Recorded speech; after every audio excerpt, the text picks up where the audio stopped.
मनराज प्रतिष्ठान आणि संत रोहिदास सुधारक मंडळ यांच्या संयुक्त विद्यमाने कुर्ला पश्चिम परिसरामध्ये मोफत आरोग्य शिबिराचं आयोजन करण्यात आलं।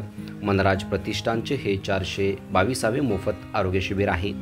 या शिबिरात तब्बल 226 रुग्णांनी आपली आरोग्य तपासणी करून घेतली।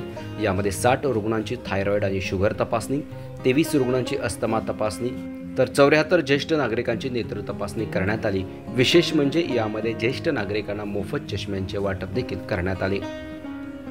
स्थानिक नागरिकांनी या उपक्रमाचे मनापासून स्वागत केले आणि पुढेही असे शिबिर आयोजित करण्याची अपेक्षा व्यक्त केली आहे। आरोग्याचा संकल्प आणि सेवेची वाटचाल हाच मनराज प्रतिष्ठानचा ध्यास आहे, असं मत मनराज प्रतिष्ठानचे विश्वस्त मनोज राजनाथानी यांनी यावेळी व्यक्त केले। या आरोग्य शिबिरामध्ये मनराज प्रतिष्ठानचे विश्वस्त मनोज राजनाथानी, डॉक्टर नेहा यादव, अनिल दिवटे, विद्या यादव तसेच संत रोहिदास सुधारक मंडळाचे अध्यक्ष मंगेश मानकर आणि त्यांच्या सहकार्याचे मोलाचे सहकार्य या ठिकाणी प्राप्त झाले। यासारख्या अन्य बातम्या बघण्यासाठी तुम्ही आमच्या चॅनलला लाईक करा, शेअर करा, सबस्क्राईब करा। धन्यवाद।